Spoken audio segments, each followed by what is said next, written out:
জলিল নামটা কেন কইলাম জানেন কি? একদিন এই যে আগে করে দিনে বাবা আউশ আমন ধান বুনছে, এখন কিন্তু নাই। হ্যাঁ, বিশেষ করে শহর এলাকায় বেশি বুনছে।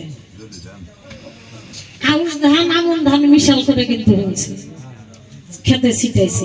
তো আমাকে বাবা একদিন মাথায় করে এই গাবলার মধ্যে ধান নিয়ে দাইগে যাইতেছে, খেতে যাইতেছে। তো আমি পিছন থেকে ডাক দিছি, বাবা কোথায় যাও? কয় ধান ছিটাম। কইলাম কি দাম? কয় অকল জলি আউশ দাম। তাহলে আমি কইলাম যে জলি আউশ কে, আউশের লোকে কি আর অন্য কিছু মিশাল ধান যায়? কয় হ, আউশের সাথে আমন ধান মিশাল করে দেয়। ওই আউশ ধান আগে কাইটা ফলায়, আমন ধান থাকে, ওইটা তুলে নিয়ে অন্য জায়গায় রোপণ করা যায়। তখন আমি বললাম যে জলি আউশ, তাহলে আউশের তো দাম কম, আউশের থেকে শক্ত হইল আমন ধান। এই জন্য আমি আমার সাইটে যিনি মুন্সি ভাই, শরীয়তের মুন্সি, এই জন্য জলিল মুন্সি করে ডাক দিছি। আপনারা জানি খারাপ পাইন না, কারণ ওনার ভিতরে খালি জলিল আউশ ধান, আমন ধানের কারবার নাই। আমরা মারিফতের জ্ঞানী গুণী যারা আউশ ধানের আমন ধানের আবাদ করি তারা, এই জন্য এই কথাটা বলছি। তো মুন্সি ভাই তোমার একটা কথা জিজ্ঞেস চাই, এই যে তুমি যে মুন্সি, তুমি যে মুন্সি, কোন স্কুলে লেখাপড়া করে, কোন স্কুলে লেখাপড়া করে তুমি মুন্সি টাইটেল পাইছো? এই কথাটাই তোমার কাছে আমার জিজ্ঞাসা। কোন স্কুলে লেখাপড়া করেছে? মানুষে মাদ্রাসায় পড়লে, মৌলানা পাশ করলে তারে মৌলানা কয়, তাই না গো? মুক্তি পাশ করলে মুক্তি কয়, হাফিজি পাশ করলে হাফিজি কয়। আর আমার এই জলিল মুন্সি, তুমি কোন স্কুলে পাশ করে, কোন স্কুলে লেখাপড়া করে, কোন মাদ্রাসায় পড়ে তুমি মুন্সি টাইটেল পেয়েছো? এই মুন্সি টাইটেলটা তোমাকে কে দিল? তোমার কাছে আমার জিজ্ঞাসা। বলো তো সর্বপ্রথম মুন্সি ছিল কোনজন? সেই মুন্সি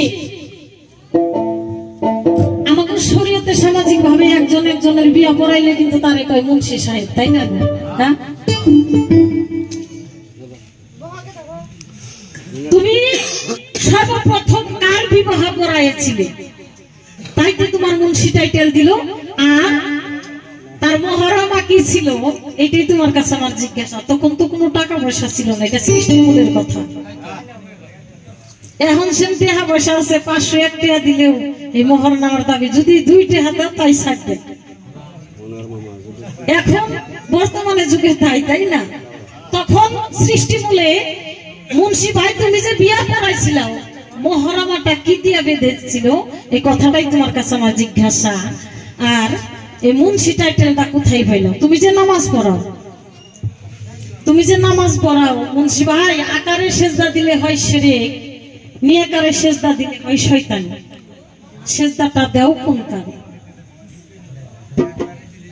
এই কয়টা কথা জিজ্ঞাসা করলাম। বাচ্চা মুন্সি তো দেখেন না কি ডাগুর ডুগুর করে চেয়েছে।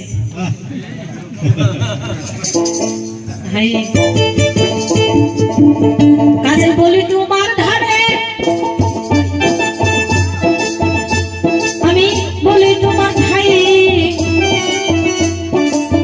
সুন্দর ভাবে কথার জবাব আমি কিন্তু চাই।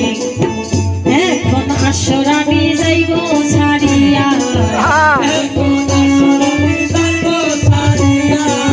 সুন্দর ভাবে কথার জবাব যাইয়া বাবু যাইয়া।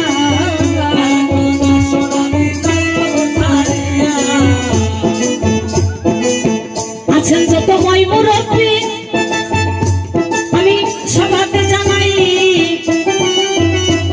এই যে সবারই চরণে আমার ভক্তি রয়ে যায়। তারপরে আছেন আমার শিগম মাগো, সন্তানের মধ্যন মাগো দেখিও এখন। তোমার মধ্যন একজন মায়ের আমি গর্ভেতে থাকিয়া, প্রকৃতির বান্ধনে দুধ খাইছি ভাবের এই দুনিয়া। সেই কারণে মাগো তোমার চরণ ধুলি চাই, মায়ের চরণ ধুলি বিনে ভবে কিছু নাই। মায়ের চরণ এই জগতে যে হবে পারের ওই উদ্ধার মা বিনে বান্ধব কেহ নাই গো মা বিনে বান্ধব কেহ নাই গো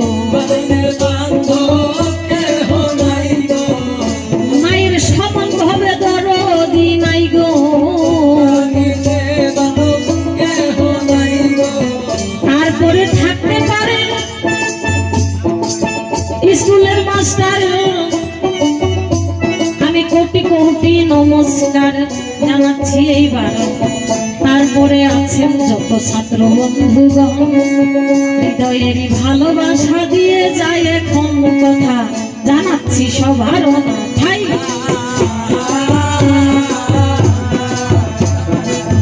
আমার নাম রোজিনা সরকার সভাতে যাই না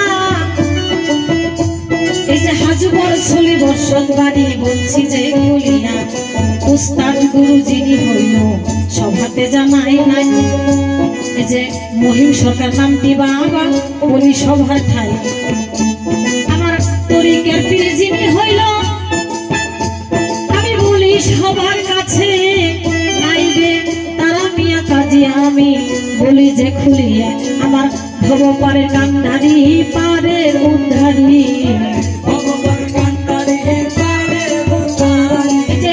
তোমার চরণেতে ভক্তি জানাই ভবপারে